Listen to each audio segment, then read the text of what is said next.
the Mizuno Wave Rebellion Pro 2 is the most aggressive shoe I have ever run in. All right, we're just getting to the park here.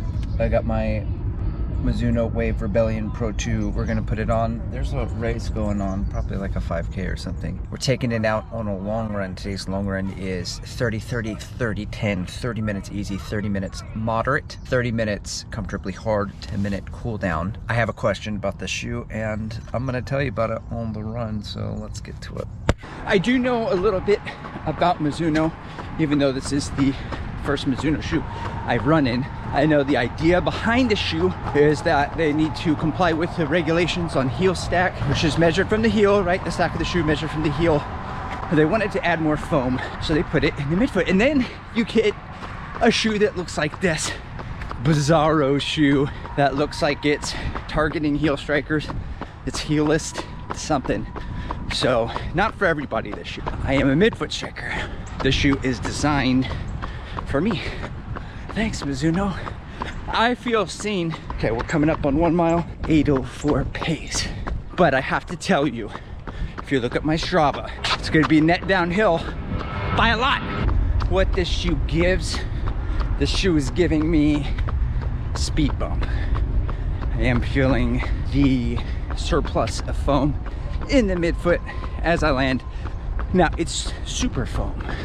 I don't know the name of it, but it is soft. It feels a little bit better than Skechers, who also have in a lot of their shoes something that resembles a speed bump sensation. This one compresses better and does not bother me to the point where I would return the shoe or say, hey, you know, the shoe's not for me. I have taken the Mizuno Wave Rebellion Pro 2 out on one workout thus far. It was a half marathon pace workout, 10:5, 10:5, totaling 30 minutes at half marathon pace. And I'm gonna tell you, at those paces felt effortless, especially because right now in Texas, the heat, the humidity really is pretty terrible. I'm like running through clouds. It is not comfortable. And that's actually one of the focuses for me this year. It's like, you know what? I saw Floberg out there trying to hit a PR in Boston, running 2:35. I'm like, okay, I can run some hills. I can run in bad weather. It's gonna make me a better runner. It's gonna make me tougher. It's gonna make me stronger. This is the stuff that I actually want. I'm not trying to avoid it.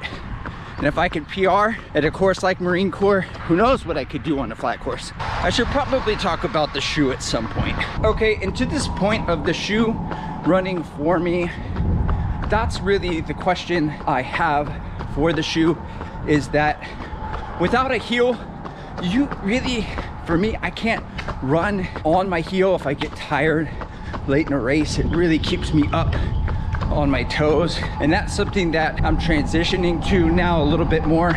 So the question is, like, can I run longer distances, midfoot to forefoot, the entire run? So today is a test. It's a 100-minute test. 100 minutes of me running mid to forefoot.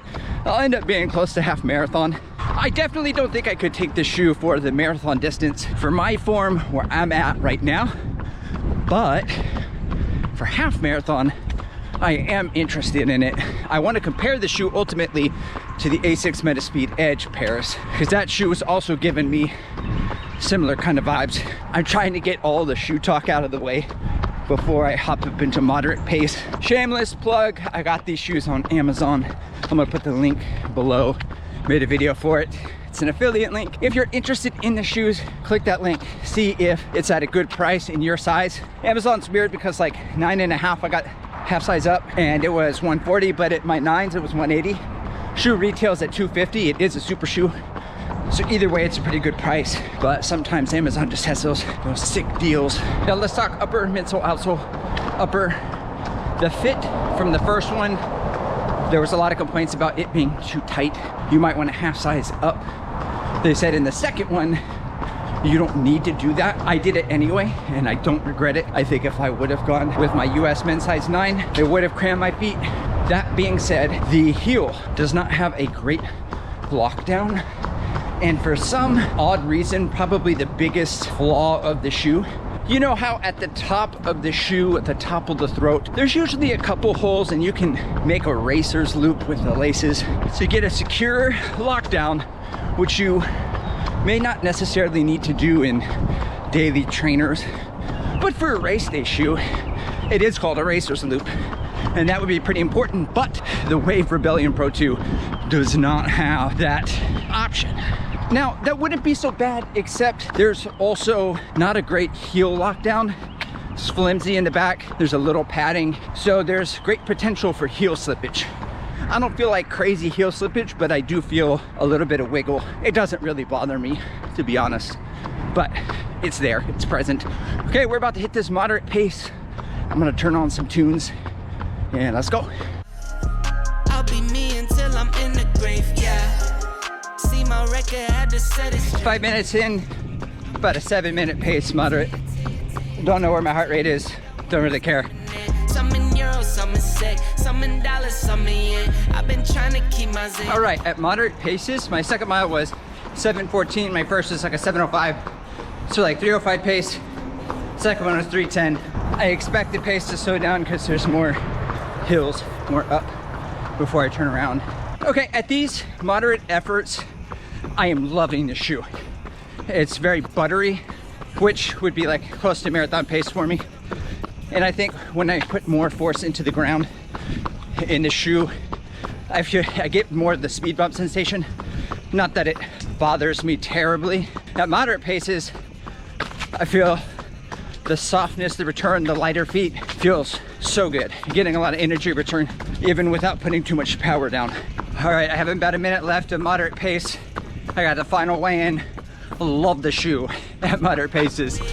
They tried to knock me out. They tried to count my wins. They tried to show my L's. They tried to make. All right, I did the tempo 30 minutes. I did not stop for water.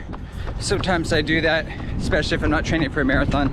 Let me just get water and hydrate, take care of myself. Really, it's a cop out. We'll take a little break. I think the overall pace for the 30 minutes was around 6:36. More thoughts on the shoe after this.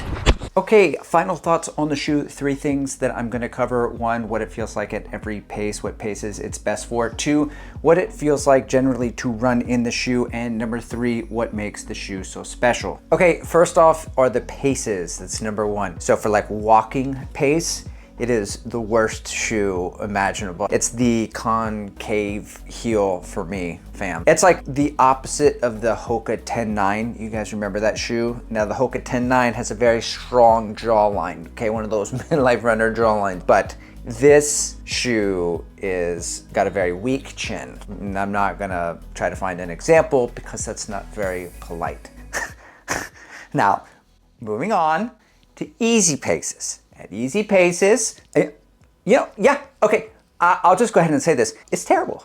It's a terrible shoe for easy paces, but I think that's a good thing, okay? Because Mizuno, you made a very fast shoe. It's very fast. The easiest I could run in this shoe, I'll just say it, it's steezy.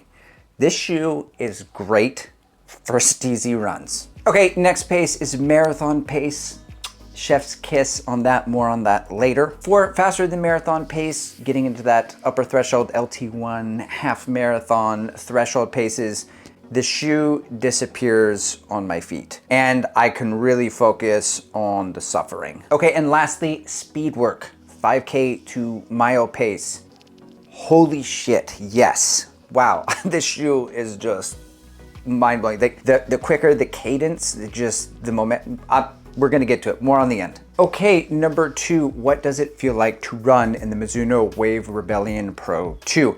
This is my favorite part of every shoe review that I do. And when I was out on the run, I mentioned a couple times I was getting that speed bump sensation. And I'd like to scratch that, I'd like to change that. It's not exactly accurate. It feels more like a slant board. You know those triangles, like, I'll just put a picture up here because I'm not very great at describing things. Like a rounded one of those, okay? So it starts down here and goes all the way, not to the middle of the foot, but more towards the back, right where you would feel some plantar fasciitis pain, maybe. That's where I'm getting it. Now, this sensation is a little different than the Skechers speed bump that I felt in the Max Road 6, which is more in the middle of the shoe. This one's a little bit farther back. Also, probably pretty important to note that the Skechers foam is not this amazing energy light foam. So while I did feel some of that sensation of the heel, it didn't really bother me during the run. So what it feels like when I land on the midfoot in the shoe is I feel this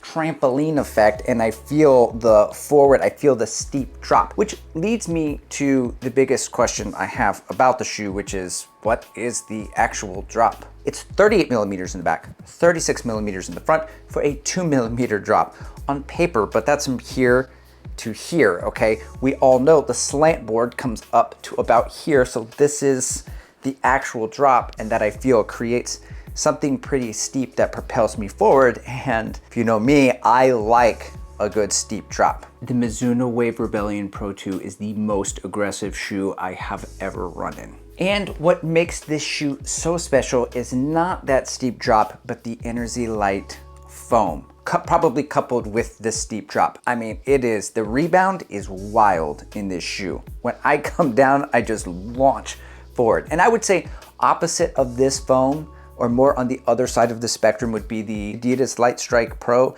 That foam to me is more dense, and I love it at very fast paces and powerful strides like the Takumi Sen. I love it, but I've got to put a lot of force into it to get the energy returned back. And with this shoe, I feel like if I just tap down, I could feel that spring forward, and the faster that I build the cadence, the more energy return I'm getting. I'm accelerating. I'm constantly accelerating. I did some speed work a few days ago, and I did 60-second reps, 45-second reps, 30-second reps. And those 45s and 30s, I was getting up to like 425 pace, 445 pace. And guys, I am not that fast. I'm not. This shoe is in complete control of me. I have no control, and I actually really like that. How am I gonna use this shoe? For everything. For the 5K, namely, coming up June 9th, Breaking 18, that's a series that's coming. I hired a coach, Matt Fox, Sweat Elite, and we're the coaching academy. We're getting after it. Anyway, I subscribe to the channel, by the way, if I forgot to mention it. I'm doing memberships, and I'm putting exclusive content, all the training there and other stuff, jokes, whatever. If there's any SJD outtakes, I'll put them right here. Mizuno. And frankly, I think it's because of the trampoline effect. They tried to count me out, I'ma gon' count me in. Fill up my bank account.